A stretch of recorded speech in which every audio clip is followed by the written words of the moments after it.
Good evening, all, and welcome to Kal-bardr Corner for this 8th episode of What Makes a Knight. I am Lord Kal-bardr Gellir, companion of the Meridian Cross, companion of the Argent Comet, companion of Falcon's Faith, companion of the Argent Lamp, and Reaper, coming to you live, as always, from the Barony of the Osprey on the southern coast of Meridies. Now, for this series, I am joined by an absolute SCA legend. You all may know him from the SCA Coach's Corner, or from the fighting fields of Artemisia and the known world. Duke Sir Sean Kirkpatrick Tarragon. Good evening, Your Grace. All right, 8 episodes in, and still figuring out how to say that, I guess. You know what?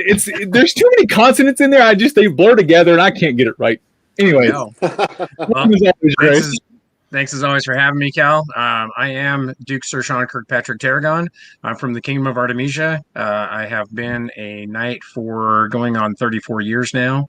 Have 7 of my own squires who have been knighted. And so when we put this series together, we kind of wanted to talk about the things that it takes to become a knight and a member of the chivalry that are beyond just the fighting portion. And tonight, for this particular episode, we finally get around to Prowess, which is not going to be quite the how-to episode that you might think it is by the name. There are plenty of other shows available to help you become better fighters and to gain that kind of prowess. This is going to be a slightly different discussion. And for this, I'm joined by my very good friend from the Kingdom of Glenavon, Duke Uther von Zeimer. And I imagine he's not going to say it, so I will. One of the reasons that I wanted to have him on is Uther was the first knight made in the Kingdom of Glenavon. And so he has been able to see the evolution of what that measure of prowess is for his kingdom for these many years. So Uther would be kind enough to introduce yourself. Hello, everybody. First of all, thank you so much for inviting me. I'm honored to be even in the on the same screen as Duke Sean. So my name's Duke Uther von Zeimer. I'm from the Kingdom of Glenavon. His Grace is correct. I wasn't going to mention it, but since he did, I was honored as the premier knight of our great kingdom, Glenavon. I've been fighting. I got my authorization card in '92. Was knighted in 2008. So been doing this a long time. Have had to recreate how I fight twice due to very serious shoulder injuries that I incurred during doing it wrong. So, and many thanks to Sean for his outstanding help on allowing me to get and continue to fight and fight at a high level. And once again, I'm just honored to be here. This is a wonderful discussion and a wonderful series for everybody out there. Thank you, Your Grace, and definitely welcome. We appreciate you being here tonight. So as Sean mentioned, this is episode 8, and we're talking stick tonight. Sort of. So prowess. Prowess is that defining feature of a knight. It is or in this case, because we sort of expanded, it is the defining feature of the peerage, right? So we've discussed that other peerages also have their prowess in the arts, prowess in service, prowess with the blade. So a lot of things we'll talk about tonight will be applicable, and I'm going to go ahead and apologize. Apparently my hat is too tall, so I'm going to occasionally fade out of view. So we'll just put up with that tonight. I have a new hat, and green screens are fun. So anyways, so a lot of what we talk about tonight with prowess will apply to all of the peerages, just like a lot of the stuff we've talked about in the other 7 episodes will apply to a lot of the other peerages as well. But in our case, we're talking about knighthood. We're talking prowess with the wooden stick, which just is way less eloquent when you put it that way, I suppose. But so what's your opinion, Sean? Why is prowess so important, and what are your thoughts on it? So as Cal mentioned, prowess. For any of the peerages, this is the distinguishing criteria or distinguishing characteristic of a particular order. For us, it happens to be prowess with heavy weapons rattan. And as we had discussed pretty much from the beginning of this series, I view the peerage, knighthood, as 2 equal parts. 1 part prowess, one part what I refer to globally as franchise, but essentially it is, there's your prowess, and then franchise is everything else about the society, everything else you could possibly imagine about it. And prowess in any of the given peerages, it's not so much that it is more important. It's not that fighting is more important than everything else, but it is the distinguishing characteristic. And one of the things that we kind of wanted to talk about tonight is again, this is not a how-to. There are plenty of other resources for that. Kind of wanted to talk about what that level of prowess is, what it means to us, and how we evaluate that, so that some of the unbelted fighters making their way in the world can get an idea about some of the things, at least that we look at. And this is, we certainly, can't speak for the entire order, or certainly for, I mean, every kingdom has its own measure of how good a fighter has to be knighted. And so we can't quite speak globally, but we can both speak to our experience and what we've seen in our kingdoms and abroad. So Uther, you want to go ahead and give us what is the main measure you use to judge prowess and whether or not somebody's good enough? The main item, or the main distinguishing factor, is that fight. So when I am evaluating a candidate that is going to be talked about in our order, and I do my very best to go out and fight them, I hate not being informed. When I set up, is this person going to give me what I consider a knightly fight? Is there danger here? Is there a contest? Because if I can take a B game and beat this person repeatedly, I do not consider that person fighting at a prowess level that would be consistent with what our order should be. Now, once again, this is me. Now, while I am, I am a knight, I've traveled all over. I've done crowns and won crowns. I still can't speak for everyone else in the order or any other order. But as a leader in our communities as knights, and especially in our circles, we have to be vocal about these things. That to me is the big criteria. Now, if you are a danger to me and I have to step up, really step up that game, that's what I'm looking for. You don't have to beat me all the time. I don't have to beat you all the time. There's no magic ratio. There's no magic formula, right? It is that fight. Can you give me what I consider a knight level contest in our martial art? Yeah, and that goes along with my evaluation as well. Oftentimes I think we're going to agree a lot, Sean, because we imagine that. Imagine that. We've known each other for a while. Many of our thoughts. One of the things that I've heard over the years is, people have a measurement that is this idea that you have to beat X number of nights, X number of times, and that really just always seemed like jumping through hoops to me. Yeah, because when you give somebody that sort of measure and they go out and they start winning those fights, then they start having some expectations that they're going to be knighted, and that has always just been a pretty ridiculous measurement to me as well. If you're gonna pick half the nights that you have to beat half the time, somebody could kind of social engineer that to some degree to pick the right ones. So for me, it doesn't. There's no.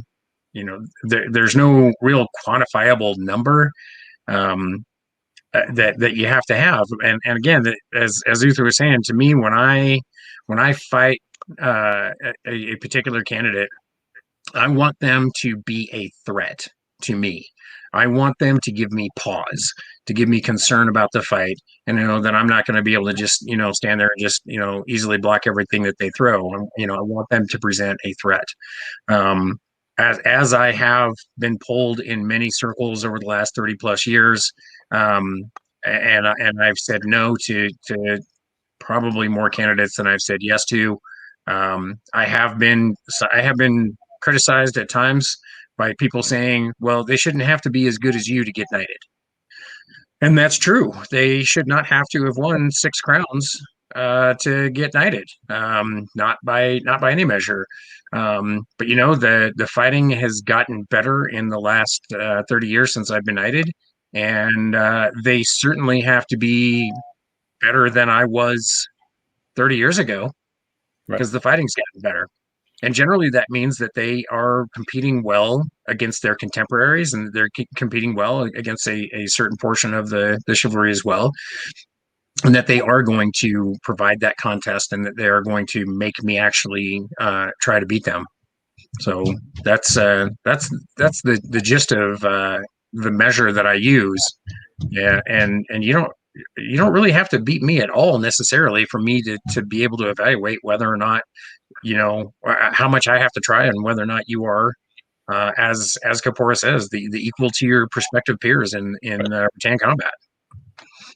Yeah, that was actually the point I was fixing to bring up, was that if we look back to episode 1 of this, we read the definition, we read the requirements, and equal to your peers, and essentially skilled with the tournament weapons, right? That's the two sort of big points we pulled out of that. So the idea, and I saw his lordship Thorin brought it up, is 50% of the nights, 50% of the time, right? Okay, so that's the same thing. The thing you mentioned there.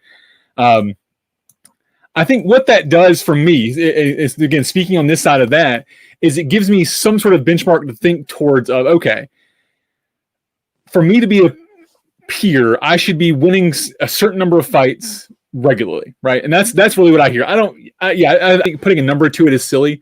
But I think that I should be winning a certain number of fights, a certain amount of time, and that's going to shift depending on where you are. If I'm fighting 30 dukes, that number is going to be a little lower. If I'm fighting 30, brand new fighters, that number should be higher, right? That's the number should shift depending on the crowd, right? But the thing I think that's important to that is that 50% of the time is consistency is the thing I've always heard. So it's not necessarily the number of wins, but the consistency with your fighting sort of skill. Is that am I off there, or what's your thoughts on consistency? You have to okay, I think we need to go back to what that definition of prowess is, though. Sure. In my opinion, the consistency part is part of the mastering of our craft. Right? You can't, and I have spoken to candidates. I've voted no on candidates because of they fight great one weekend and completely horrible the next weekend. Like, you could see the potential there. You could see that they're really putting in the work, and then for whatever reason, they go up and down like a roller coaster from week to week, from month to month. In my opinion, consistency shows an understanding of the subject matter. Right? Now, you can be consistently bad. I've been consistently bad over a large period of time. I know I have.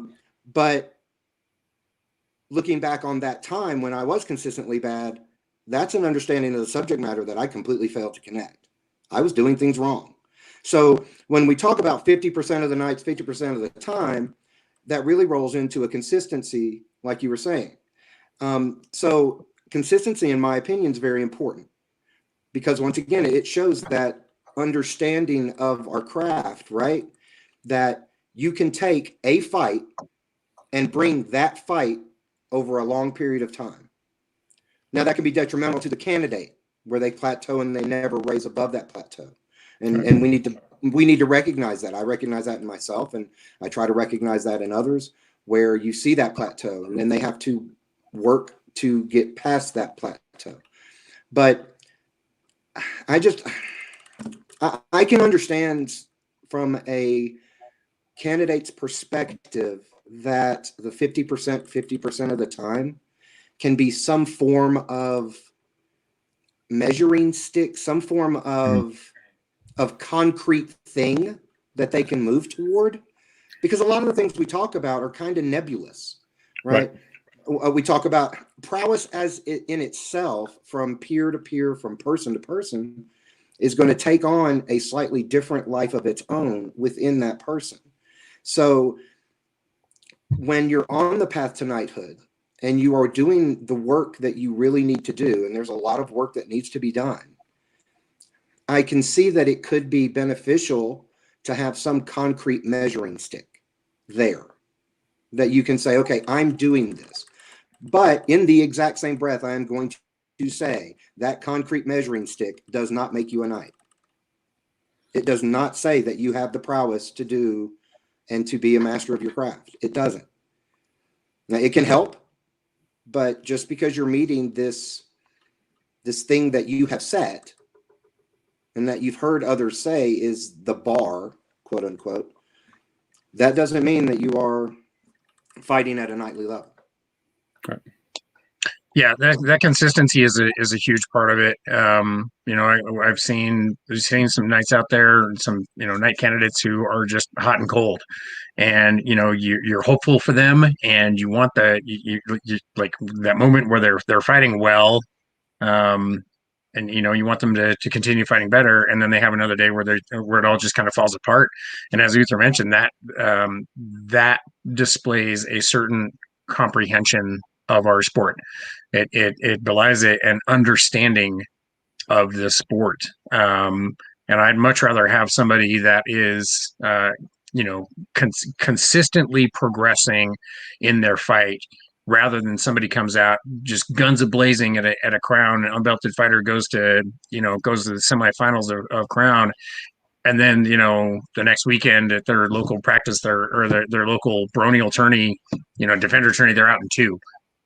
It's that consistency. I'd rather see a constant progression, and constantly getting better, but consistently getting better as well. I've done evaluation for a number of fighters for a long time at a very high level. It's something that not everybody is as skilled as I am in being able to evaluate where somebody is as a fighter, but I can recognize progress, and I can recognize comprehension of our sport in the face of numbers that don't necessarily suggest that somebody's kicking ass, right? Progress is not body count is not a measure of progress or prowess. Right. Honestly, body count is a convenient byproduct of becoming a better fighter. Right. Yeah. One should come with the other one. You should have the body count as you get better. Right. Right. But if you're just focusing on becoming a better fighter and understanding our sport better, that body count is going to follow. But kicking ass and just getting winning a bunch of lists doesn't mean you really understand our sport. And because one of the things about that comprehension, and this again goes back to that consistency and how how that plays out as far as you becoming a knight, right? Part of our job as knights is to continue to pass on the information that we have, and ideally to make our sport better.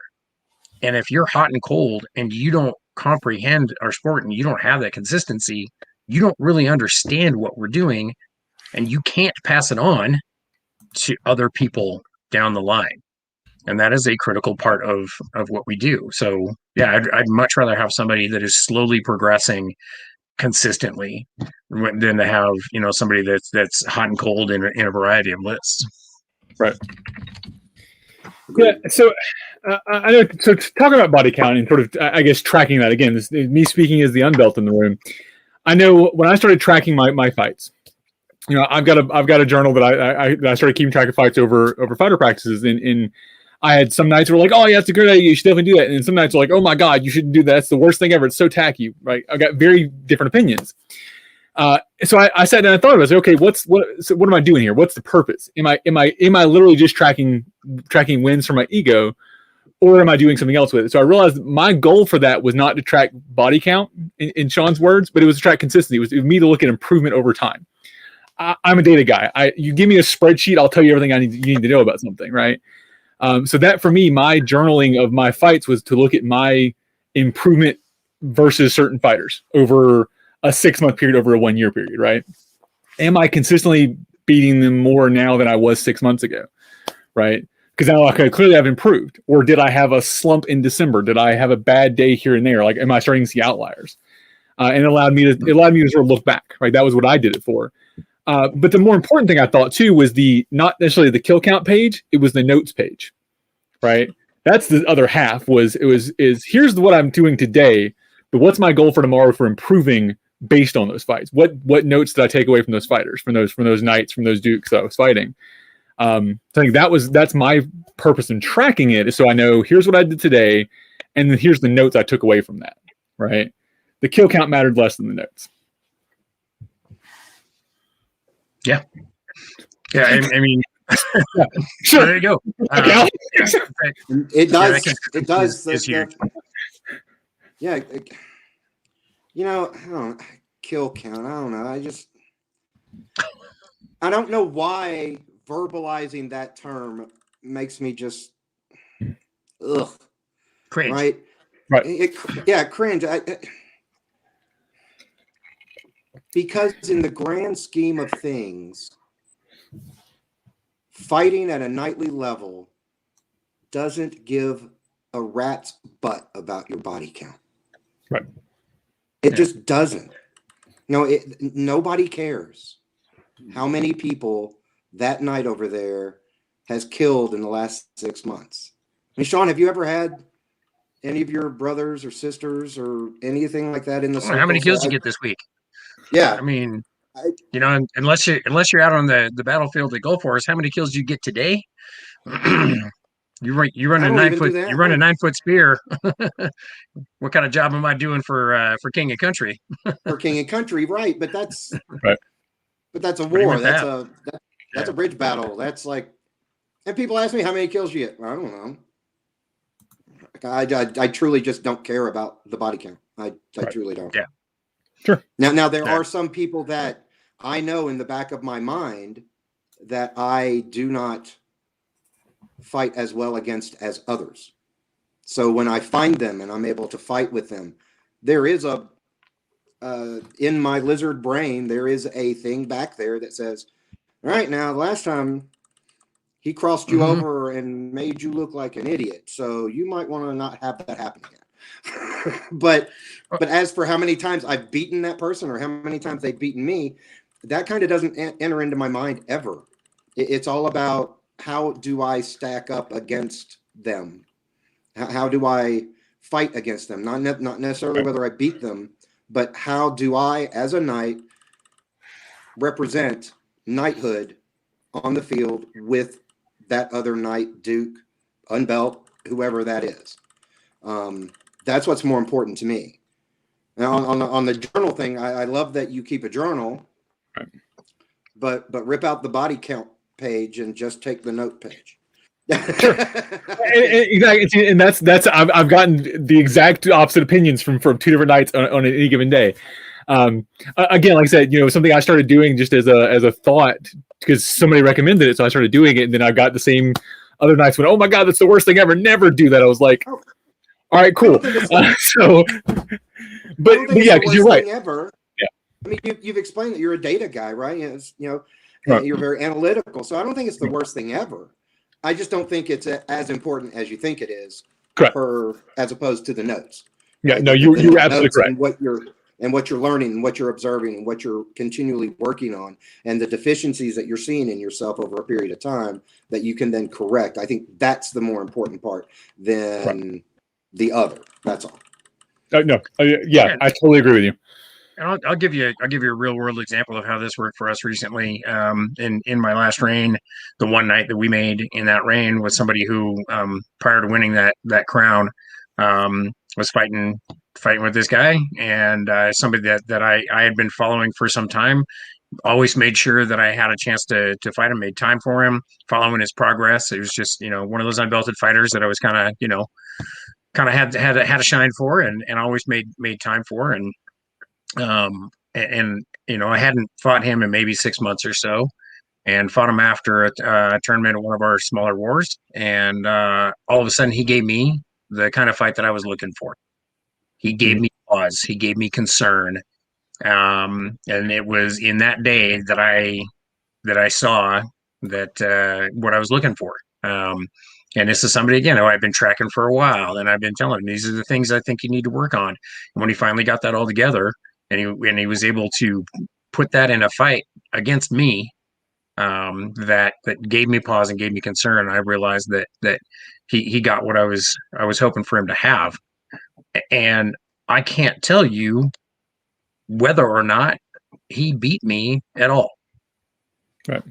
I would hazard a guess to say, he may have, but it's not like he, went, 8 out of 10 against me. He just demonstrated to me an understanding of our sport. Right. And literally, I cannot tell you, in that set of fights that we had, I cannot tell you how many of those he won and how many of those I won, because none of that is really all that important to me. He demonstrated what I had been waiting for him to show me. It was the best he'd ever fought me, and it was clear that he was ready. And there's not a body count that can quantify that. Sure. So, agreed. I know we got a couple of questions out there. You want to sure. those, Kal? So okay. So you mentioned just now about you're looking for that fight that shows that understanding. So the question from His Grace Christopher Houghton: what can a fighter do to bring notice of chivalry to them? So what else other than that fight, which is one of those, again, sort of unquantifiable things, right? What are some things we can do specifically that are those things you're looking for? Some more. Give me those little tidbits. What things are you looking for? Come introduce yourself and ask if we would like to fight them, please. Fair. Please. I mean, I think that a lot of unbelts and newly made squires think that the knights ignore them because they're newly made squires or unbelts. Right. That's not the case. I promise. It's because we genuinely don't know who you are. I mean, when you are a singular person in an organization as large as the SCA, and you go to as many events as we go to across the country, you meet a lot of people. Even in Glenavon, where we have 1,500 or so people, it's hard to know everybody. And we're small. So the first biggest thing, sir, my name is, would you have the time to go a couple? We love that. We love that. Yeah, come talk to us. Yes, absolutely, please. We would love to do that. That's the first biggest one. Just go introduce yourself. Yeah, we when we're looking at fighters that are on the field after after a war or whatnot, we don't always notice the unbelted fighter who leaves the fighting field first, but we always see that unbelted fighter who is the last to leave. Right. Yeah. First one on, last one to go is if you can shut down the fighting field, that is definitely going to get you some attention. And so besides being there and being bold, as Uther suggests, just walk right up and say, hey, can I fight you? Be bold, but be there. And besides that, I am much less. So you get a lot of unbelted fighters who think that they need to go out and, because again, they have this measuring stick of who they think they have to beat, and they go out there and they try to beat, fighter X number of times. And I am much less concerned with the number of times they kill me or I kill them. I'm much more interested in their willingness to learn about our sport and to make themselves better. Regardless of how the exchange went. I mean, I've had fights with unbelted fighters that just hit me up one side and down the other, and I'm just like, look at them like I'm just not impressed. I mean, you hit me a lot, but there is a certain lack of finesse maybe, or or control or what have you, and it's like, just because you hit me a lot doesn't mean you're fighting well.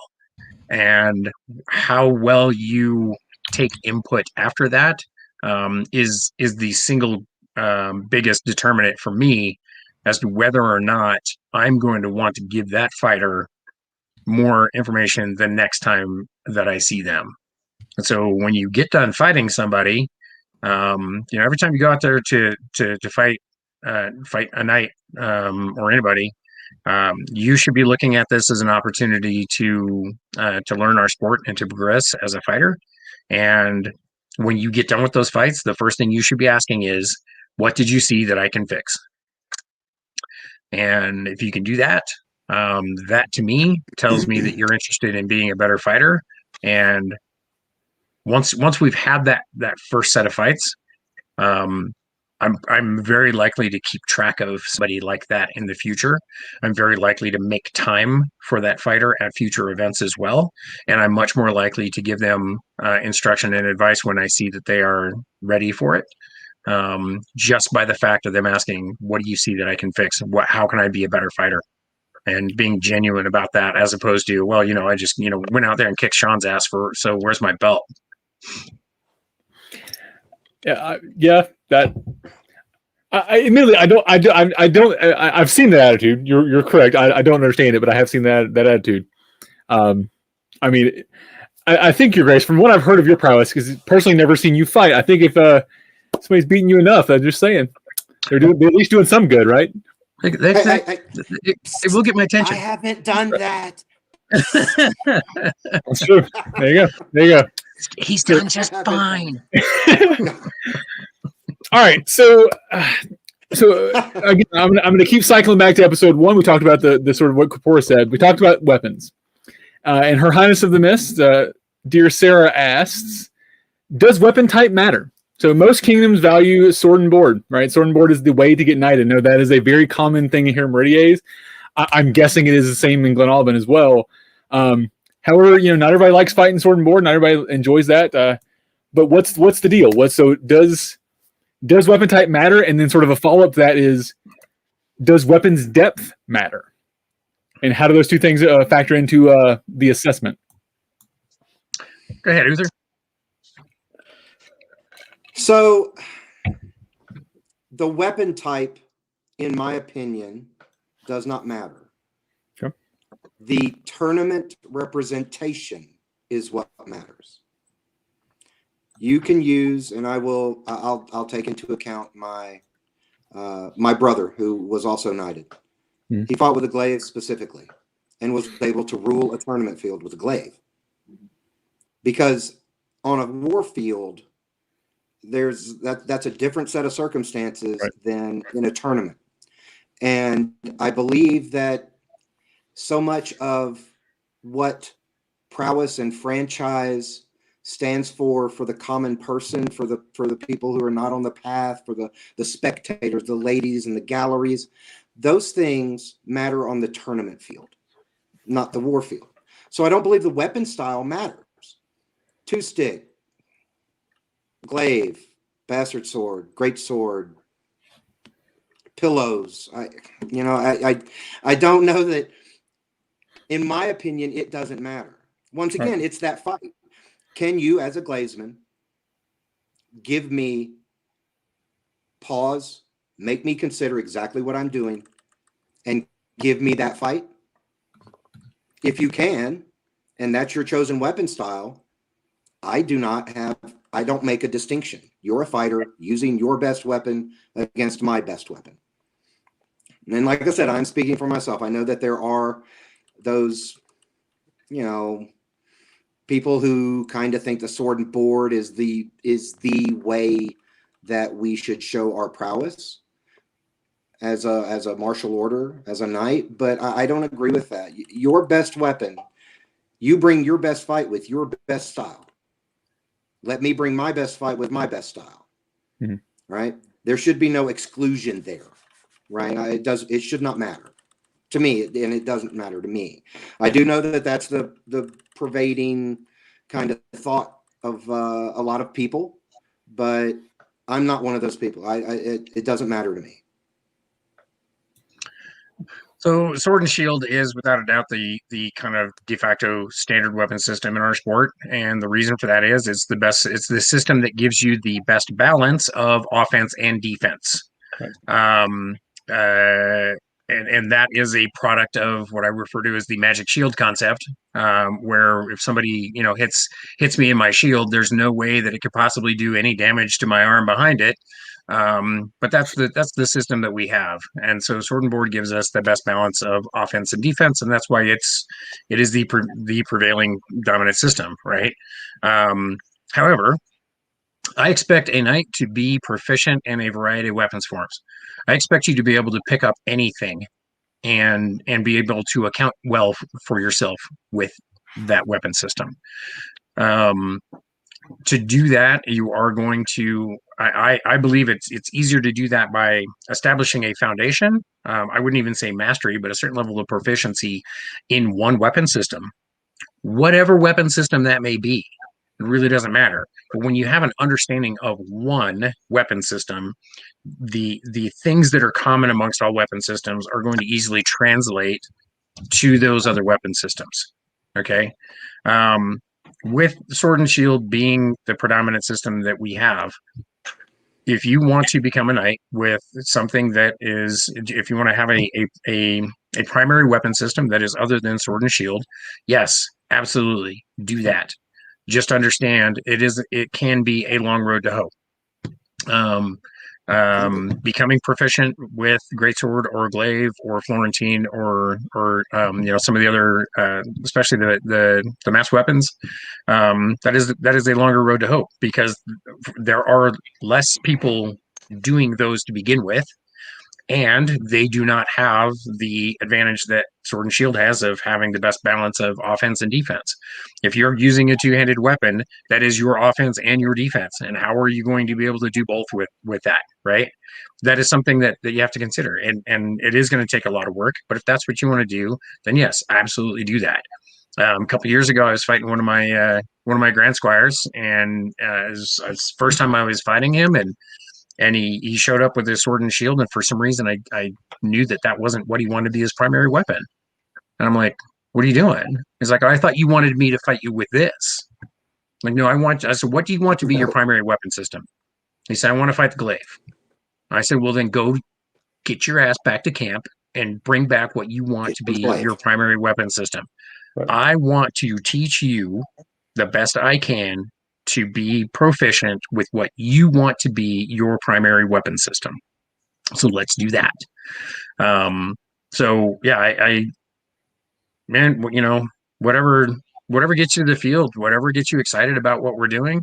Yeah, it's a lot of work, but the greater the challenge, the greater the victory.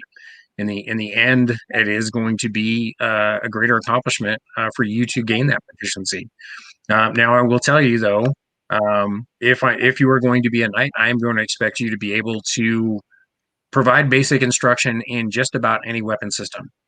And that means if your primary weapon system is sword and shield, I am going to expect you to be able to teach the very basics of greatsword and glaive and Florentine and all these other systems. Likewise, if your primary weapon system is a greatsword, I am going to expect you to be able to teach the very basic concepts of sword and shield fighting. Now, considering that you're going to be facing a lot of sword and shield fighters with your greatsword, you should at least have some understanding of what you are doing to get around those things and the complications that those brings and how people can bring that to bear to complicate. You should, I mean, at the very least, you should be able to tell a sword and board fighter the best way to defeat you with that two-handed sword. So yeah, we need to do all of it. You got to be able to fight the rack, and otherwise, whatever gets you here and whatever keeps you here, go with that. Do that. Yeah, I think your last point there is the one that hits the hardest for me to make the idea of that is that it's the idea of knowing your enemy, right? So sure, don't fight with the glaive if you don't want to fight with the glaive, but pick up the glaive so you at least know which end's the pointy end, right? So that you know how to fight against it. That's one thing that when I first started picking up spear or glaive or anything else, I was like, once I figured out how to use it, again, at least so I could hold my own a little bit, I knew better how to fight against it. I'm not saying I figured out a whole lot of them yet, but at least I, like I said, the first time I had a glaive in my hand, I was like, oh, that's how that functions. Okay. I now understand what I'm looking at better. So yeah, that's interesting. So we had another question come up that I think tails off this one a little bit. There's an idea of weapons and sort of general fighting, right? So we talked about a little bit about your skill at fighting, the idea of that. This one's interesting. how much does calibration play into prowess and consequently knighthood? Specifically talking about how hard one hits, or how soft one hits, or how they hit. So how is that the actual? Let's talk about the striking itself, right? Not how to, but how does that play in? How does the judgment of the striking? Well, if the only way you're winning, yeah, go ahead. Consistency, right. consistency. Do not throw 10s and take 4s. It's ridiculous. All right. How about you throw 6s and take 6s? Don't take 14s and throw 4s. Yeah, right. Consistency, right? Now, I personally don't care if your consistency is a little high or it's a little low, as long as it's a line. Don't take 14 to parts of your body and 3s to other parts of your body, for example. Don't do that. It is not only confusing to the people you are fighting, it gives the wrong impression that those places that you're taking 14s at are different than the places you're taking the 4s or the 5s. Right. The converse is true with throwing a blow. It is my job as your opponent on the field to hit you with a blow that sufficiently erases doubt from your mind as to whether or not the blow was good. If you do not feel the blow was good, you are not taking away my birthday. You are not going to make me cry. You just say, Your Grace, that was light. And I will go, okay, probably was. And let's move along, right? However, that has to be also consistent, right? I mean, I know that there is a portion of the psyche of a lot of unbelted and newly squired belted fighters that state that Dukes lay stick on you, thus it has to be good. I know that does exist, and I wish it didn't, right? Because just because my stick hits you in some form or fashion does not mean it was good. There are a lot of variables that go into every shot that's thrown. Foot position, hip position, hand position. Am I perpendicular to the target? Does it hit the edge of the shield before it hits you? There are so many variables. And it's my job as your opponent to make sure I eliminate as many as possible. And when I deliver a blow, there's no doubt. And if there's a doubt, just say so. I don't think that was good. Okay, then it wasn't good. But you have to be consistent with it across the board. Sorry, Sean, I interrupted you. No, that's quite right. I'm very much of the same mindset in that I don't want you to have to think about whether or not you should take the shot that I threw. If you have to think about it, then I didn't do my job right. And I don't need to rip somebody's head off, but I want you to know that you're bested. But also understanding that calibration, both receiving blows and delivering blows, is something that we have to learn how to do. You know, and especially if you go, you start crossing the border somewhere, and when you go to calibrations, where the calibration in Meridias is very different from the calibration in Atlantia, right. And they share 8. They're right next to each other, right? And you get some unbelted fighter who's maybe a year or two in, and he goes over, comes from Meridias and goes over to Atlantia, and he's going to be in for a bit of a shock when he goes to one of their Ruby Joust tourney, right? It takes some time to figure out where those lines are, and what is too hard and what is too light and whatnot. The best advice that I've always been able to give people about that is as far as accepting blows and receiving blows. At the beginning, I say take everything, because it's easier to learn how to calibrate up than it is to expect to get your head ripped off and try to back that down. Most times what happens is you're going to take something that you think, you just want to call your shots as best you can. You take the shot and your opponent says, oh no, that totally hit your shield, or that hit your sword, or it hit you flat, or whatever. And with that, your opponent is more likely to help you gauge that as you grow, and to be able to understand what a flat blow feels like, and what the difference is between getting my shield knocked into me and and getting hit in the head. So just take everything and your opponents are going to try to help you figure that out. And otherwise, as far as what people are taking from you, I'm just going to keep swinging. If I can't deliver a blow that you find acceptable before you have an opportunity to strike me with a blow that I find acceptable, that means I need work on my mechanics, and that means I need work on my defense, and those are things that I can fix. And I know that kind of minimizes the issue of calibration, but you know, I don't know whether or not that sort of mentality encourages people to be dicks in our sport. But what I can tell you is having that mindset has spared me a lifetime of anguish about who cheated me back in the 80s. I'm just going to keep swinging. I'm just going to throw my shots as best I can, and if I can't throw a good enough shot, then like Uther said, you didn't take away my birthday. I mean, this is maybe this list is more important to you than it is to me, and I'm going to go become a better fighter for that. So, but again, that isn't this mindset of calibration and shot delivery is an evolution. This is something that we've been able to come through from a lifetime of experience, and it's something that has to be learned. And the best way that I can tell you to do that is, take everything that hits you until you start figuring out what makes a bad shot, because you'll never go wrong with that. Yeah. And then, and I agree. As a beginner, take all of it. Yeah. As a beginner, my point of view when I said consistency was from someone who was past that very early stage of learning what exactly calibration was. But yes, I agree. When you're none of this is understood when you first step on the field. None of it. You don't know how to throw a shot. You don't know how to move your foot, your hip. So all of these are learned skills. Calibration is absolutely a learned skill. You have to understand what a good shot feels like versus what a not good shot feels like. And His Grace is absolutely correct. If you're just starting, go ahead and take it all, because someone's going to hit you and you're going to say that was good, and they're going to go, no, that was not good. It hit this, or it was impeded by this, or I didn't throw it right, or whatever. And through that interaction, you are going to understand that, okay, that wasn't good. So you'll understand the next time you get hit in a very similar location, you'll say, okay, well, that felt like that last time it wasn't good. So I'm going to go, I don't think that was good, right?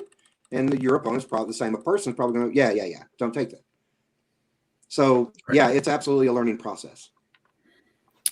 So I think to cycle back to the question, it sounds, so from what I got, because kind of got from both of you, it sounds like the judgment of that of that calibration is actually part of the prowess, right? So so as a beginner, you don't know what to take, so take all of it, throw as hard as you can, figure it out, find your balance, right? So it's all about learning that. So being able to know what's good, what's bad is part of that prowess. Absolutely. So I think that's a sort of a more succinct answer to the question there. Go ahead, you guys. I mean, calibration is kind of the lifeblood of our sport, right? The only reason this works at all is because it's a self-calibrating system, and the person that's in the suit of armor gets to determine whether or not they are bested. Ours is the only sport that I know of, even in martial arts, that you never win a fight. You were always granted victory by your opponent. Right. And the only way it works is if everybody is on basically the same playing field. So understanding what calibration is a huge part of being a knight. Being able to judge that for yourself and being able to teach others what that calibration standard should be. And one other thing on that, His Grace touched on it. Mm-hmm. Go other places. Right. Go out. Now, I understand. I entered the SCA as an extremely, extremely poor college student and could not travel very much in my early formative years. But if at all possible, go out from your group, from your barony, even from your kingdom. Go play in other people's backyards, right? And you will find the overwhelming majority of the people you fight when you leave your area and you go somewhere else are so interested in that very subject, calibration. You know, I'm from here. Okay, so you guys take this or that at this level, right?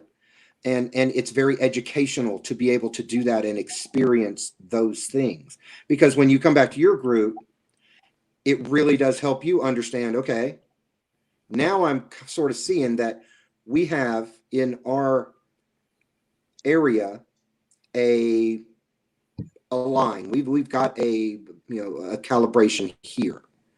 So when you accept a blow, it really does help you understand that, look, the calibration as a whole doesn't exactly match what we do, maybe, but it gives you an understanding of good versus not good, even within your own groups.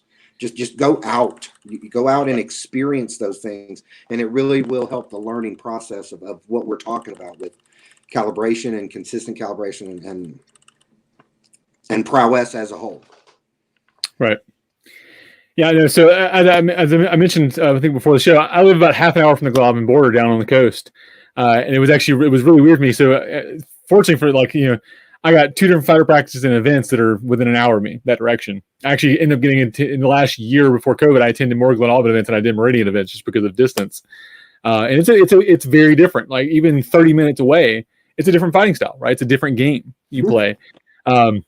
Which I had to sort of step back and realize for a second, because you see, especially it's weird being Meridians and Globin are so close. We've sort of differed so much in some of our fighting structures. 2 knights over there going at it, throwing shots. I'm like, oh god, those all should have been like I would have called every one of those and I realized it's because they're used to fighting each other, right? They're used to their level of calibration. They have their sort of game they play, and it was 2 knights who had been fighting for years, so they were taking shots that were. If I'd have thrown that shot, they'd have called it. But because there was 2 of them who were sort of more evenly matched, they were fighting each other at a little higher caliber or a little higher calibration that day, right? They were throwing I thought it was really interesting that some of those mentalities were a little different, just even 30 minutes away. And so I had to learn pretty quick what the rules were, right? So yeah, that's interesting to look at. I know people that talked about Atlantean things earlier, Sean, too. That was always the joke here in Meridian is we when we travel, you throw Atlantean and you call Meridian, right? You throw the tree trunk at them and then you call whatever touches you. I'm not saying you should do that, but that's sort of been one of the running gags around here. So yeah. Anyways, I do want to bring up something else, Sean, that you touched on.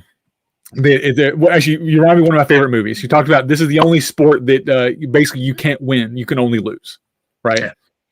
The Legend of Bagger Vance, which is one of Will Smith's movies, talks about that with golf. Golf is the only sport you can call a penalty on yourself, right? And so I think that's really interesting. It is because you're right. This is the only sport you literally cannot win, and I think that to me is one of those defining ideals of this sport, is that because you can't win it, you can only lose. Go out there and fight your best fight. Yeah, so absolutely. I like that. All right, so we've got a few minutes left. I'm cycling through the questions. Sean, do you see anything out there you want to address? There's a couple things in there, but we've hit a lot of it already. There's a lot of great comments in there. Sorry we haven't been able to get to all of those. And yeah, the comments have been coming in quick enough that some of the questions got buried there. So, but no, I mean, as far as evaluating the prowess, I know I suppose I have not a different standard, but different methods for my squires versus other unbelted fighters. When I'm looking at the prowess of unbelted fighters, I look at it as, as we discussed, you need to be a threat to me. You need to give me concern. You need to give me pause. But the standard that I've always had for my squires, as far as what their prowess is my brothers will tell me. My brothers and sisters of the order will tell me when they think my squire is ready to be knighted, and whether or not their prowess is good enough. and I can keep teaching them to be better fighters all throughout their careers, whether they're remain my squire or not. But it's the brothers and sisters in the order will tell me when they're ready, and I understand that I will have a skewed perspective of my squires because I fight them more than a lot of the other members of chivalry do, and that means to some extent my squires have learned how to beat me or how to compete with me. That doesn't necessarily mean that they can compete with people of my caliber or other members of chivalry. They just might get familiar enough with me to be able to do that. So I'm one of those knights that I do not bring up my squires in the circle. I never have. I let them, and that kind of goes back to Christopher's comment earlier about what are some of the things that we can do to get noticed. I don't bring my squires up. I expect them to gain renown for themselves. I expect them to go out there and be the last person out on the field and ask those questions when they get done fighting somebody, to get that recognition on their own, for those knights to come to me and say, hey, I fought your guy out on the field today. These are some things I think they need to work on. These are things that I think they're doing well. He's doing a lot better than the last time I fought them, and those sort of things. So I have a different method, not a different standard necessarily, but I try really hard to not to be too hands-on, I guess, in my evaluation with my squires, because I leave that to the order. That makes sense. I'm a little different, I guess. We're all different, right? But right. I will. The two squires that I've had knighted, I told the circle, go fight them and let me know what you think. Mm-hmm. And so that's sort of, you're always going to be skewed toward your student. So you have to be very careful with how you represent them, right? You just have to be careful because you are most likely their biggest cheerleader, their biggest, the person who is on their side the most. And you want them to succeed, and you want them to be successful, and you want them to attain that which they dream to attain to be, right? You want that for them. But you just have to be very careful. I like I said, I tend to go to our circle, which is not as big as some kingdoms. We don't have a huge gargantuan circle, so it's easier for us to sit down and have a beer together and go, hey, go fight him. I need to know what you think, and I need to know what you think he needs to work on. I need to know what she needs to work on. I need to know what they need to work on. Tell me, right? And that sort of does the same thing as putting them on the radar of the chivalry, right? I mean, you're asking your brothers and sisters to, hey, go fight that person, right?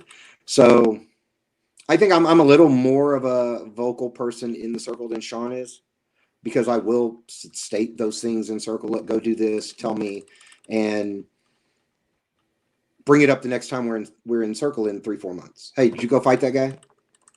What do you think? Tell everybody what you think. I want to know what everybody thinks. I want it open. I don't want to be all sneaky behind the water fountain. I don't want to do that. I want it open, and I want everybody to know, so that I can go back and tell them, hey, you need to work on this and this. That makes sense, and I think that's one of those things. Yeah, you're right. I think every night's going to be different. Every peer, I'm sure, is going to be different in how they approach that. I think each one of those has merit in its own right. And I think as long as the two of you are sort of peer general are very upfront with their students about that, and hey, this is what I expect you to do. This is what I'm going to do for you. And I think that's part of that conversation. I think that's a fair way to approach that. I was trying to consider like which I would want out of that. Oh, I'm fading again. Oh well, we'll figure it out in a second. because like Grace Uther, you're almost like, hey, here's a bus. I'm going to throw my squire under it real quick, right? Here's this knightly bus, right? But that's part of learning, right? You have to have those fights, and you have to. So you as the knight need to know from people you trust how they're fighting, but also your squires need that sort of challenge. And if they can't get it themselves necessarily, you can help sort of advocate for at least to get them on that radar, right? You're not going to advocate for them to become a knight, but you're at least going to make sure they're on the radar for that discussion. That's good. I like that. All righty. Well, we've just hit the 1 hour mark, so I'm going to do a little bit of business, and then we'll do some final thoughts. So coming up on for the next episode of What Makes a Knight. So originally this was going to be our 8th and final episode, but I'm not even surprised. We have more talking to do. So Sean and I have talked. We've got 3 more episodes scheduled. I think a couple more maybe in the works based on your questions, actually. So the next episode we have is fealty. So this is one that came up very early on in the idea of the Masters of Arms versus the Knights, right? And what the differences were. So we all sort of agreed in the very first episode that for us, there is no difference. For this conversation we're having, there is no difference. A member of the Shiv is a member of the Shiv. Doesn't matter whether they wear a belt or a baldric. But since we've now exhausted the initial 8-point run that Sean had planned out, I think having those conversations, we're going to sort of break into some of those. So fealty is the first one. We're going to have a Master of Arms join us for that conversation and sort of discuss the differences in the two approaches to knighthood. And then we also just added, I'll go ahead and, to preface that. So that'll be in 2 weeks. Which is April 4th, I believe. Yep. We also added the red belt, the dreaded red belt episode. So we're talking about being a squire and whether you need to be a squire or not, or sort of the idea around that. And then in May, for the first episode of May, we'll be joined by actually Duke Sean's Knight himself for You Made It. What next? What next? So I'm looking for that one. Looking forward to having. Yeah. I mean, I have to admit, like I said, I have been spoiled for awesome people on this show. Like I said, just getting to meet Sean and then all the guests he's brought on has been amazing for me. But to get to meet your grand knight, Sean, and then also now your knight, so it'll be nice to sort of get the full lineage there. So I'm that'll give us 4 straight generations of my lineage on your show. There you go. I like it. Let's see that. We're just that's amazing. Yeah. There you go. All right. So of course, other than that, to make sure everybody out there follow, subscribe, go push all the buttons down on the YouTube thing. We appreciate you liking the page and subscribing on YouTube. If you're watching on Facebook, go watch on YouTube and push the buttons over there. That actually helps more. Facebook is amazing, but YouTube does more analytics stuff that I can actually check and look at and ads and things. So do that for me. I'd appreciate it. If you want to help us further, not just on Calibard's Corner, but for all of KK Productions, look us up on Patreon, patreon.com/KK Productions. We got some cool rewards on there. We got some more rewards we're working on. You can get your name here on the grand wall of patrons. There you go. My terrible reverb. There you go. All right. That's all my business. So, all right, gentlemen, final thoughts on Prowess. So if you had to sum it up in one sentence, give me your one sentence. You're Grace Uther. What you got? Why you got to come to me first? I was going to wait for Sean. I'm always going to the guests first. I am a polite host, if nothing else. And mostly because I know Sean won't stick to one sentence, so I don't even bother. That is so hard. One sentence. No, feel free. Just give us your sort of final thoughts. If you had to sort of wrap us up.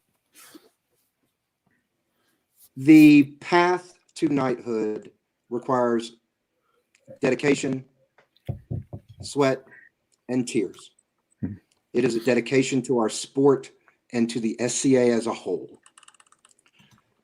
The pursuit of prowess to be fighting at a knightly level is essential to the backbone of knighthood, and it is really that thing that will allow you as a fighter to hold your head high and state your mark on the society, on the tournament field.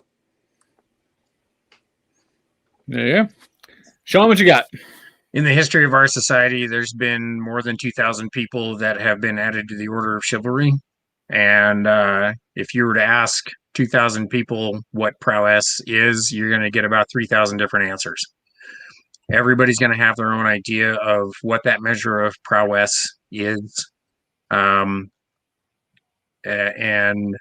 it varies not only from night to night, but certainly from kingdom to kingdom. Every kingdom has different standards of what they expect to be good enough. So it is very difficult to quantify what prowess is, and I think to some extent that is as it should be. So your best bet is to forget about how many fights you're winning.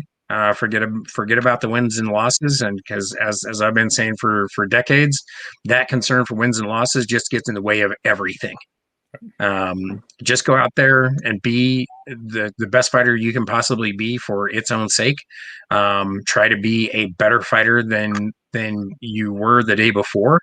And as we've mentioned countless times in this episode alone, consistency. Just keep trying to get better, keep trying to be consistent, and do your best to demonstrate not only an understanding of our martial arts, but more so a desire for that understanding. You wanting to understand our sport better is what is going to lead you to that understanding, that comprehension, and it is what is going to give you access to the people who can help you get that comprehension and that understanding. And when you have that understanding, the belt just kind of shows up. There you go. All right, yeah, I will leave it at that. I would really try to throw a final thought on top of it, but nope, not gonna bother. I think the two of you said it well. So, Your Grace, I'd like to thank you for coming on the show this evening. You have been a delight and a fount of knowledge. I'm again not surprised. So Sean has done well with this, and I appreciate another great guest. And I hope to. Go ahead. Honor and a pleasure. Thank you so much for inviting me. Thank you for thinking of me, Sean. Thank you, Marie, for doing what you do. Thank you so much.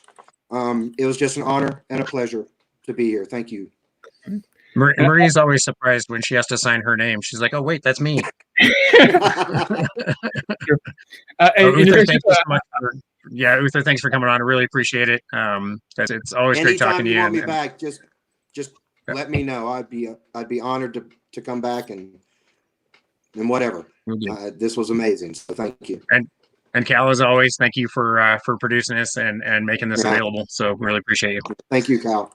Pleasure's mine. And of course, thank you to all of our viewing audience. We would not be doing this without you, or we would be, but it would just be us talking to each other. And that's just weird. It's a thing. So we thank you for tuning in every week for all of What Makes Night and also all the other shows on Kal-bardr's Corner. So as always, y'all, this has been fun. We'll catch you in a week or so. This has been Sean, Uther, Marie, and Kal in Kal-bardr's Corner. Night, everybody. All right.